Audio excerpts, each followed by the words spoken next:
Any preacher who climbs into the pulpit of the chapel of the college where I and your chaplain Mark studied will get up there and will find these words etched into the edge of the pulpit.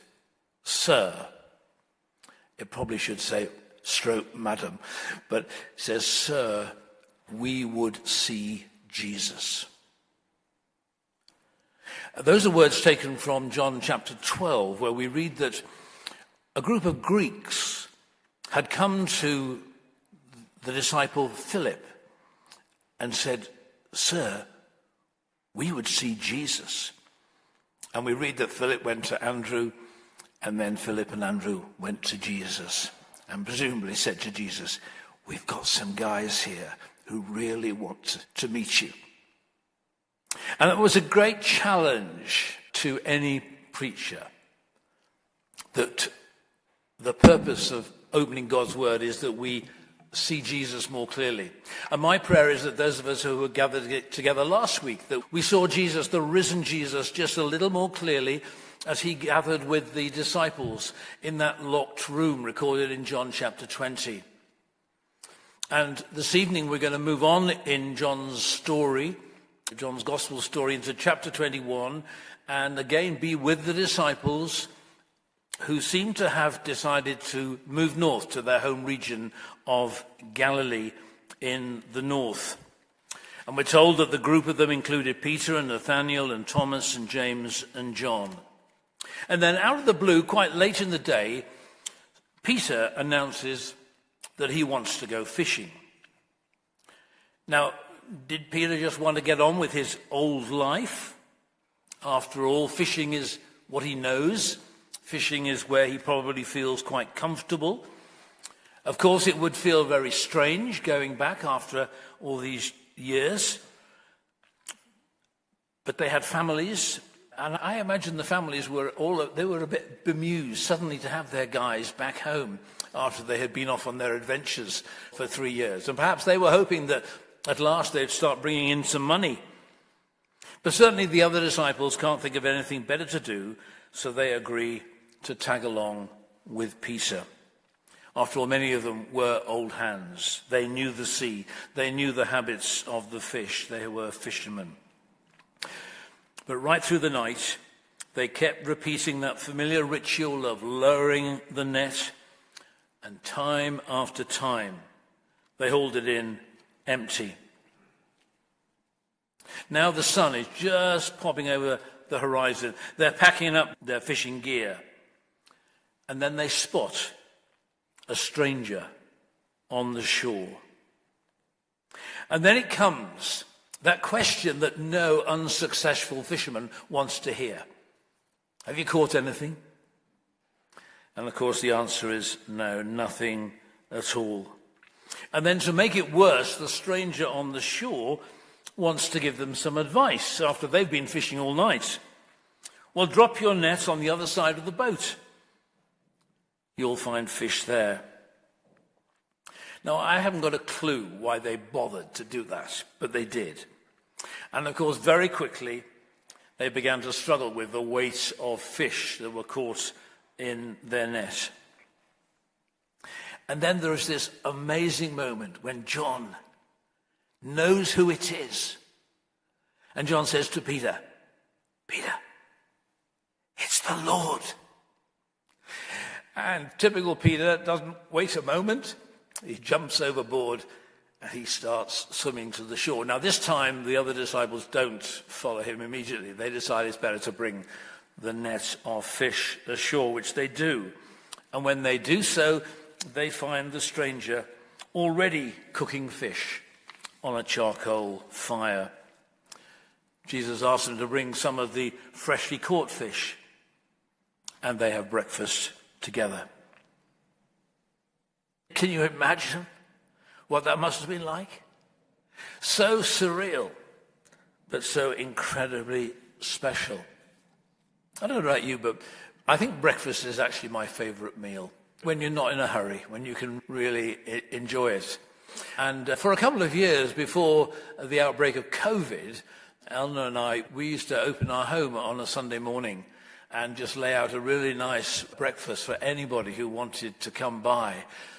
And we did church. We didn't call it church. We called it Mosaic. We did it in our home, and lots of local people would come in, and we'd spend an hour having a lovely breakfast together. We'd talk about life. We would talk about how we can become better versions of ourselves, how we can love God and love God's world better. There were some very special times. It was church, real church, but around breakfast. And we did promise them no sermons and no hymns. And people came. Anyway, that's a little aside. Because after breakfast here, Jesus turns to Peter because they've got some unfinished business. Now, Peter, of course, did not need reminding of the fact that on the night that Jesus was arrested, he had fallen apart. When armed guards arrived, he panicked, he grabbed a sword, he slashed off somebody's ear. So much for all the things that Jesus had been teaching them for 3 years. And then later that night, Peter's warming himself by a charcoal fire outside the high priest's house, and he denies even knowing Jesus. And not just once, but 3 times. So much for that boast about how loyal he would be. And to think that Jesus had renamed him Peter, the Rock. What a joke. But did you notice that Jesus doesn't rub it in? He goes back to his original name and says, Simon, son of John, do you love me more than these? And do you find yourself wondering, what does Jesus mean? More than these who? These what? Does he mean more than these other disciples there? Does he mean more than the boat and the nets and the fish and his old way of life? But Peter's response is immediate and it's clear. He says, yes, Lord, you know I love you. And Jesus says, well, feed my lambs. And then, as if he's not quite convinced by that first reply, he asks again, Simon, son of John, do you love me? And Peter replies in exactly the same way, yes, Lord, you know that I love you. So Jesus said, well, take care of my sheep. And then the question comes a third time, echoing surely in Peter's mind and also in the minds of the disciples who must have been listening in, the 3 times that Peter had denied Jesus. The pain and the shame are still raw. They're still real. As Peter replies even more strongly this time, Lord, you know everything. You know that I love you.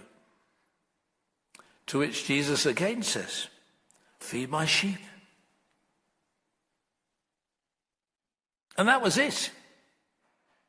By the warmth and the smell of a different charcoal fire, all Peter's failures melted away in the past. Rather like a bad night of fishing melts away when you've just had a great morning catch.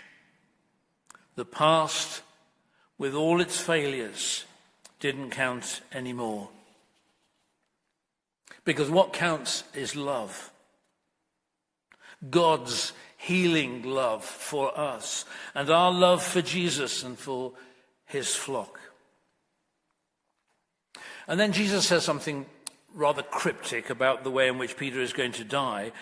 And then he wraps it up by saying, follow me. And that is, of course, how the whole story began. The whole adventure 3 years earlier had begun with that all or nothing invitation. Follow me. And it's the same today. It's about that one essential thing of following Jesus. That's what the word disciple means. It means to be a follower, to be a student, to be an apprentice, someone who learns by imitating the master. And judging by their immediate response to that initial invitation to follow, The first disciples regarded it as an enormous privilege to be discipled by this great teacher. And now they have an even greater honor to be sent out to train others in this new way of kingdom living. Empowered by the Spirit of Jesus, they were to go out and to embody the message and the values of this Jesus movement. And so we find ourselves many generations down that road, still apprentices, growing and learning from Jesus, and in turn inviting others to follow, encouraging and mentoring them in the way. I wonder if Jesus chose fishermen for a reason. That for his movement to succeed, he needed people who were willing to fail, but keep on trying. He needed people who would face long, dark nights with nothing apparently happening, but never giving up hope. I wonder whether you've been experiencing one of those long, dark nights, feeling that you're getting nowhere, waiting perhaps for some breakthrough, some tipping point, some answer to prayer, the healing of a relationship, whatever, I don't know what it might be. But I want to encourage you tonight to look up and to watch for the breaking of the dawn and see the stranger standing on the shore, because he's preparing breakfast for you. He's wanting to draw you into the net of his love.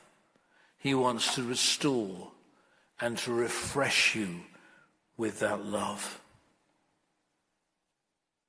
Let me just lead you in a very short meditation. I wonder whether we might just close our eyes. I want you to imagine that you're one of those disciples. You're sitting in the boat. You can perhaps feel the boat just moving up and down, the swell. You're feeling very tired. You've been working all night. And you're feeling frustrated because you've caught nothing.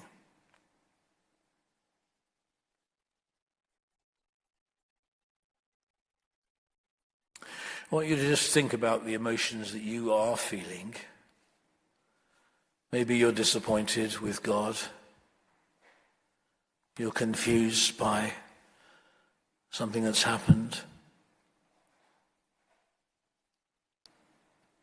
Maybe you've been struggling for a long time with some project and it's not borne fruit.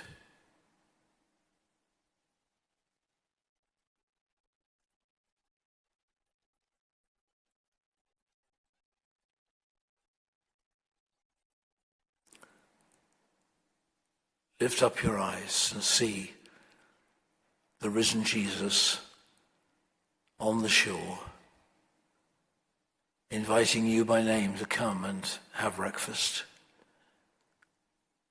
to warm yourself by the fire that he's prepared.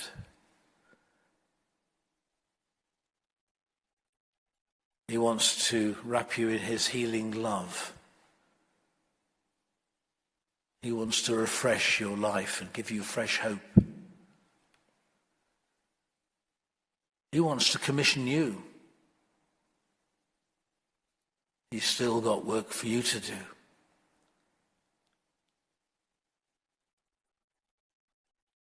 And he says, follow me. Maybe tonight is a fresh opportunity to say, yes, Lord, I do want to follow you.